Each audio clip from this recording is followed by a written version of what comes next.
Welcome back to tacNtrack. I'm Brad. We're here today with the Miata, but that's not what we're here to talk about.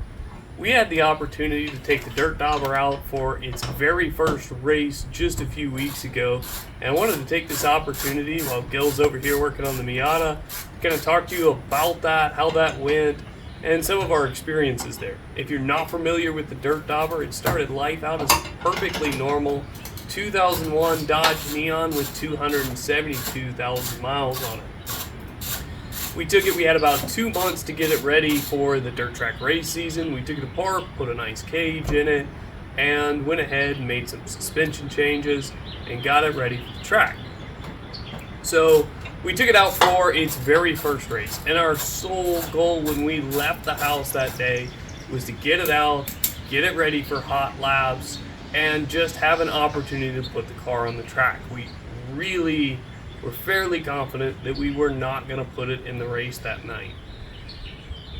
Leading up to this event, we had a lot of rain. We spent a lot of time in the truck waiting on the track to dry out. We ended up starting about 2 hours late due to rain delays, and hot laps were a soppy wet mess. So let's take a look at some of the hot laps. It's pertinent information at this point in time to mention how much prior experience both me and Gil have had at the dirt track.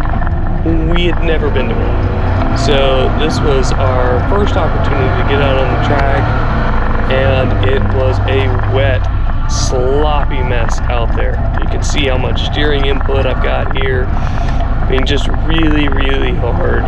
And I didn't know that this wasn't normal. I had a good clue with how much it had been raining, but it was a mess out there, and rapidly realized that the car was very difficult to control. It had a lot of problems in the corners. So we got a few laps in here, and then we made the decision to go ahead and go for the race, just so we could get some more laps in and some more testing here. Now, if you notice, my visor here is up. That's a problem when somebody goes to pass you like this.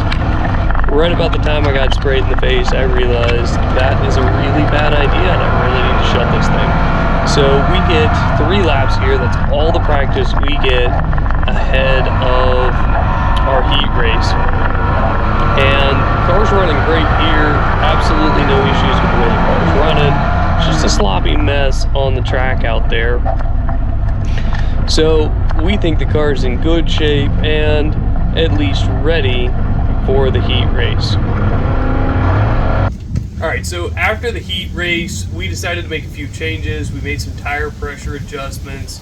The big one that we really made was taking our back right tire from 55 psi of pressure and dropping her all the way down to about 18. That's going to give us some more grip, eliminate some of the slide of the car. We'll see how that does in the heat race. Alright, so getting started on the heat race. Car feels good, feels like it's got plenty of power, pulls nicely. 3 places up right off the bat. Going into corner 1 and 2, car feels like it's handling great. And then right here on the front stretch, she starts to slow down a little bit, but it's not too bad at first. Now this is turn 3 and 4 where we get splattered. And then from right here onward, car really feels like it's low on power and starts dropping down the pack quickly.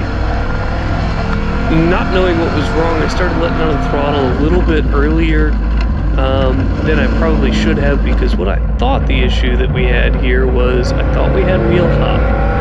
Turns out, we won't figure this out till after the feature race, we have spark plug wires that are just plain too tight. They're actually putting a little bit of tension on the spark plug wires, and it's causing the plug wires to come loose and give us a pretty heavy misfire. Now after this race, pop the hood, check a few things, push them back on tight before the feature race. Alright, so we cut that video a little bit short, but the whole rest of it is the Mazda chasing us down and us pulling away from that Mazda that was behind us. Nothing eventful really happens for the rest of the heat race there, so we decided to go ahead and run the car anyway in the feature race just to see how she'll perform. Now, we did make one change again. So if you recall, we had 55 psi pressure in that back right. We dropped her down to 20. Getting a little bit too much grip. We want a little bit more slide in the car, so we decide to bring that tire pressure back up to about 27. And this is where we're going to run it in this race and the following race. And this feels really good. The car feels really comfortable and happy here. But there's more issues to come, so let's take a look at this feature race, see what happened there. Alright, so we're getting the feature kicked off here. It's fairly late at night at this point in time, about 12:30. Car's got really good power, working our way up the field, able to get a few passes in here, get a little traffic in here trying to get around, but the car's got plenty of power to pull through it, working our way up, kind of catching up to this Mazda up here. Of course, caution. Go around in circles a whole bunch of times. Now we sped this up for you guys so y'all don't have to sit through us driving around in circles at 30 miles an hour. And we're getting ready for the restart here. And what I didn't notice is I got passed under caution here. So that's going to be a reoccurring theme. Here we go on the restart. And didn't get bunched up quite as good as I should have. Just not knowing any better. Getting on it here, once again able to make our way around the black and green Honda again, catching up to this Mazda quite nicely as we're working our way down the back straight. Now up here, I'm already watching this white number 3 up here. He seems to be getting a little bit sideways, and I'm already looking at him as I'm trying to get around this Mazda. Now that I'm around this Mazda, got my eye on this white 3 because he's obviously kind of all over the place and really struggling to hold the line. Going into corner 3 and 4 here, we're starting to catch up to some of the other cars as well.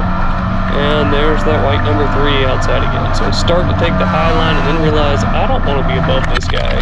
Back off and just let him go around, and he goes around here. Get on the brakes pretty good and let him go over the berm here. Now, he's going to be the one that cost us a lot in this race. So we're working our way back up. Now, this car in front of us is another neon just like ours. You can see we make good progress on catching it. Now we're introducing a miss back into the vehicle again, and you can see how fast that car that we were pulling on is now starting to pull away from us on the straight stretches.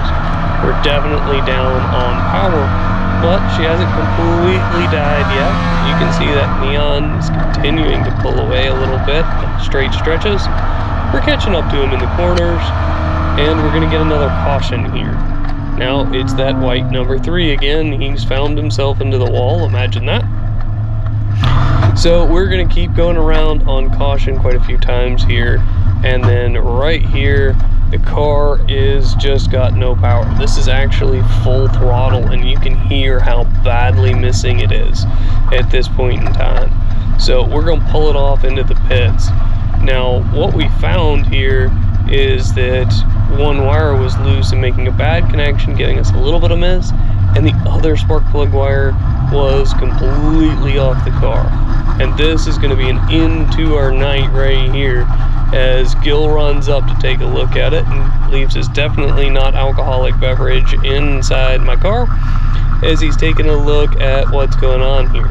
Now we're able to get the problem fixed, but we get the problem fixed right as the track officials are yelling green, green, green, so we don't have time to get her flipped back around and back out on the track. So that's the end of our night. But we've got several races coming up. We actually have already done another one in which Gil drove, so stay tuned just for some footage from that race, and that race will prove to be much more exciting than this one here. Like always, guys, thanks for checking us out today on tacNtrack. And please don't forget to like, comment, and subscribe. It really helps our small channel grow, and we really appreciate it.